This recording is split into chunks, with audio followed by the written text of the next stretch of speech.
Oh,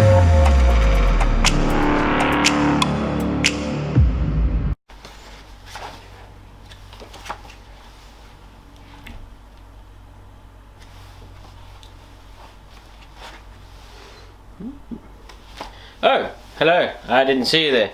I was just doing some light reading. This is a channel update, a bit of a catch up on how everything is going, a bit of a howdy do, some things to announce, some things to talk about. You may have already sussed by the thumbnail that I may have bought another car. Couldn't help myself.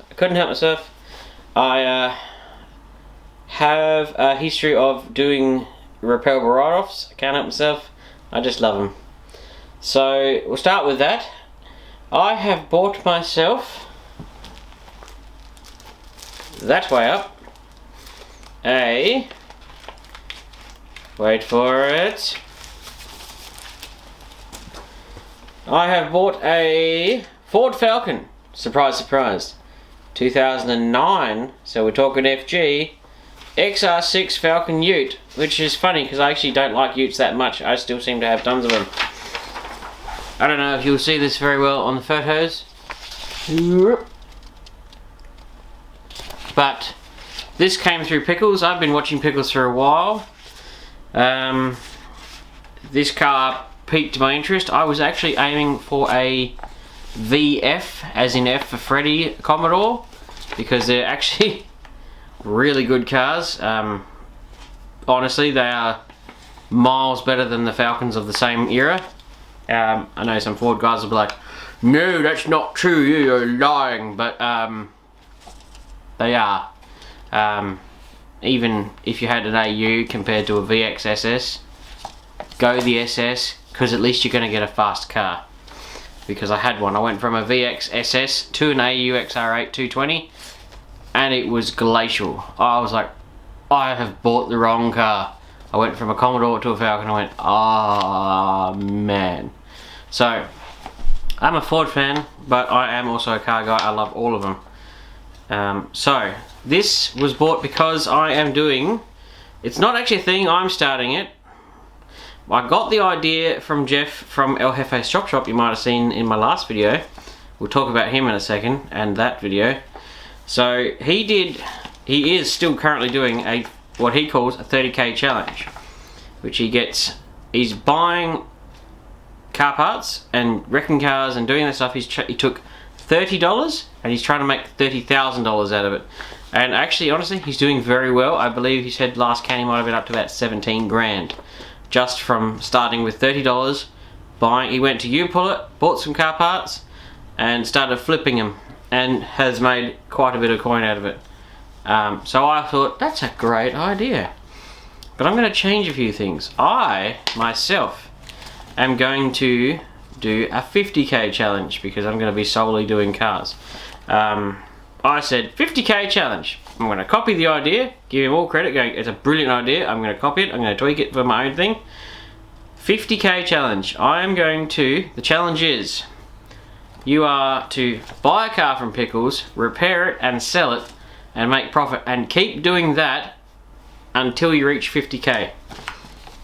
Which, in theory, if you are clever, can repair it cheaply, and choose the right cars, you should, in theory, be able to work your way, probably through 5 or 6 cars, you will reach 50 grand. I have started with, I worked it out, so Pickles is an interesting thing. People tend to pay too much money, and that's what you got to watch out. And I have watched 7 or 8 auctions prior to this one, and you got to watch it. The inconsistency is insane.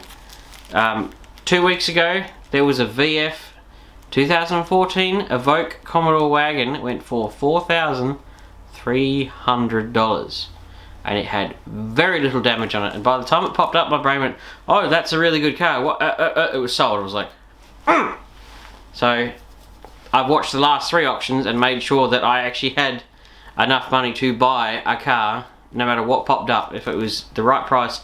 And I was watching it, and I was aiming for the Commodore, but it got shifted to next week's auction. I watched this week's auction and I study it, which if you think about it, I'll give you some info. Every single week on a Friday, Pickles in most states will auction off 220 odd cars every Friday. Friday night, the list for the next week's cars come up.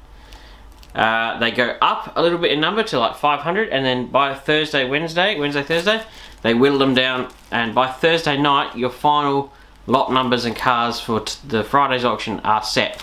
So, yeah, you got to watch. And sometimes cars will move backwards and forwards through auctions, depending on what they're going to do.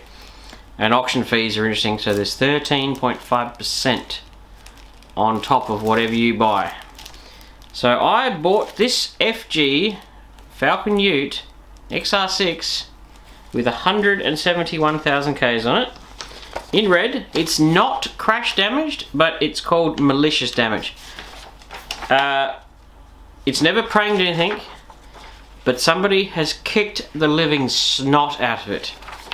The roof is dented in, the bonnet is damaged, 2 front guards are damaged. It's had a foot kicked in every panel, except for, weirdly enough, the tailgate and the right rear quarter panel. Can't work that one out. But I know some people, the damage isn't that bad. I'm actually going to potentially suss out how good paintless dent removal guys are and take it there and see if they can knock most of them out without even having to do any body work. So that's the car I picked. It was $2.5 grand. It actually ended up being $2,980 once I had paid my fees and all the stuff, and it's a $90 tow from where it is to here. So we're just a smidge over $3 grand. However, there was a certain XY Ute that I sold, which took a nice chunk out of that price. So that Ute actually owes me less than $1 grand.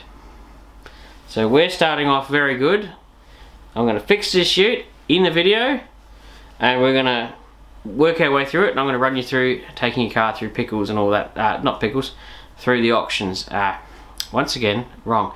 Taking a car through inspections and stuff. So this car is a write-off, repairable, which means it can be fixed again. It was an economical write-off because if you went to a crash shop, it would have been kicked in every panel. They would have quoted to paint the whole car. That would have been enough to go, we're not fixing that, here's your money, go away. So that's the 50k challenge. I think I'm going to do very well out of it. I hope. I don't have to pay anybody to fix anything or paint anything, so I only really have to fork out, I think, money for a bonnet, because I'm not even going to bother fixing it, and probably some PDR work and maybe a little bit of paint work, but not major. And then obviously there's a fair chunk of money, probably the better part of $1 grand worth of inspections and permits to drive it and all that stuff. So yeah, I'm hoping to have this car on the road, back on the road, fully registered, completely inspected for around $5 grand, and try and sell it for about 10. That's the plan. And then I'm going to take that money and go immediately back to Pickles and buy something else and try and get another car and do exactly the same thing, and then try and get to maybe 15 grand, and then take that money back and then do it again and again and again until I reach $50,000. And at that point, I'll probably do it again. So that's the car. It's pretty good. On Monday it rocks up, so I will do a video on that and we'll show you the thing. And unfortunately, the other side note, wonderful COVID has made all the auctions, you can't go and look at the cars anymore until they go back to the way they were. So the other downside is you're really gambling. You have to see the photos and just go, okay. Yep, so actually I also won that car with one bid. It annoyed me that they started the auction at $2 grand. I was like, and then somebody put 2,250. They're winning it. I sat there and said,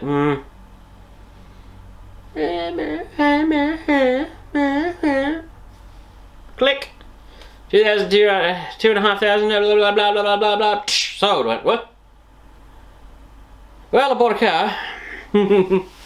It is awfully fun, but what you got to have your wits with you with auctions, and don't get upset if you don't win the car. There is another auction next week, and the week after, and the week after, and the week after. So that's the car I bought. It seems to be okay. It's a 5-speed auto, 5-speed auto, black leather interior. Not the world's greatest colour, being bright red, but it's not a metallic colour, which means the paint's going to be cheap. Should be a group 2 colour because it's a solid red, so that should make it nice and cheap. And I also like the fact that it hadn't been crashed into anything, which means that also makes the inspection side of things way easier because it cuts down on paperwork and all sorts of stuff. This is now the 4th car I've bought from the auctions. The other 3 were all inspected. I did a red FG XR6. I've done a green FG XR6. I did a BF Ute, which actually is in my videos if you go back far enough. It's when I started doing my YouTube videos, but they didn't get super popular because I didn't have many subscribers. And that wasn't a very good video because I'm still learning. But you can see that one. That went through just fine. Passed with flying colours. That was a BF Ego coloured XR6 Ute with a hard lid and everything. That was awesome. I got that for 2-1. And I think I sold it about 7.5 grand. So that's where that is. A little talk about the last video, which is the one with El Jefe's Chop Shop. I have to say, I'm disappointed that people took that seriously. There was a couple who went, they actually took it like we were legit doing this properly. I was like, no. That video and everything we did was solely for fun. The car itself, and don't panic, that car actually was really, really solid. It just had rusted out panels everywhere around it, but the car itself was actually really good. I was impressed. The boot floor had perfect paint on it, everything. So I want to collab with a few South Australian YouTubers so we can make some fun videos. I have contacted the chap from Iron Empire, but he appears to not respond to emails or messages much at all. So yeah, that one, he'll just have to contact me if he wants to do something, but I'm not too bothered. I contacted Jeff, and he contacted me, and we were collabed, and we did that was such a fun day. Like you wouldn't believe. That was so fun. I didn't realise we'd get along so well. His video will be out in a couple of weeks because he actually had to add more into it because his camera died halfway at the end of the day. So I got mine out, and it was, chaps, it was for fun. Don't take any of that seriously, and I don't recommend, if you care about your car, doing any of the repairs like that. That was solely for entertainment value. Do not take it seriously. It's there for a laugh, especially the expander foam and the quarter pounds. Like, you hear stories about this stuff where people would put loaves of bread in sill panels and stuff like that. It's all these stories that nobody does anymore. Like, nobody has a car crap enough that you'd want to do that to, but it's so fun. Like, doing it dodgy was so fun. So just don't take it seriously. It was totally for a laugh. Go check out his channel, El Jefe's Chop Shop.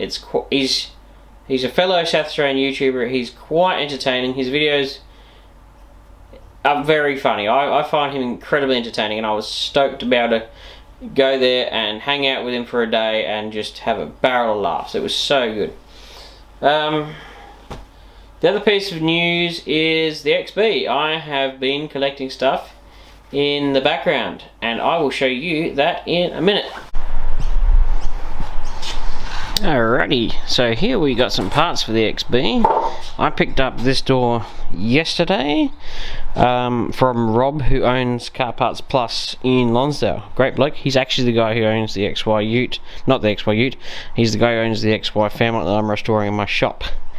This came out of his stash of stuff. It is arrow straight, wrong colour, but I'm going to fix that and then put it on the car. It's actually a Fairmont door too, which is awesome.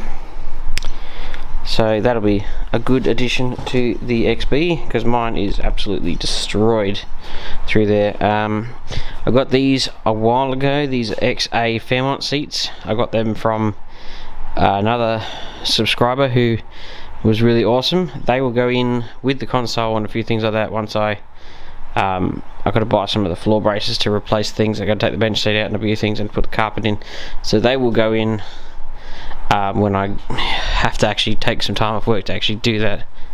Open this. There we go. And I also painted the black in the grill.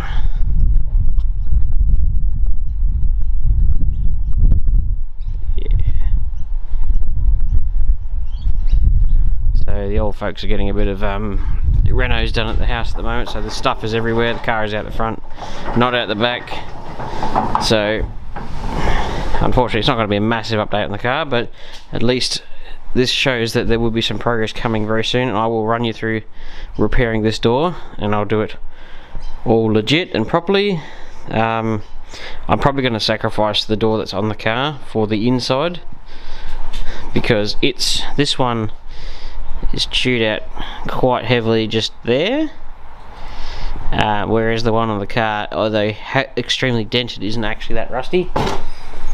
So we'll run you through repairing that, and I'll paint that up same as what I did to the guards and bolt that straight on it, and then at that point I'm also going to remove all the body side mouldings off that car, and I'm going to take this chrome moulding off the top and get rid of that, because I don't really like them. I don't mind the window chrome, but the tops and mouldings on the doors bother me, because we had an old GXL back in the day, XC, and no matter what you did, you just get this whistle noise every time the window was down of wind blowing in and around the trims. It drove me nuts. But yes, that's the door for the car, seats for the car. I painted the grille, actually comes up really good. The trans is going to be ready very soon, and then the car will be good to go, and I will start taking that to some of the coffee and chromes and start getting out and about more in Adelaide. So that's the channel update. Don't forget, like, share and subscribe, and next week we will have some fun stuff. Thank you very much for watching, and huge thank you to all my subscribers.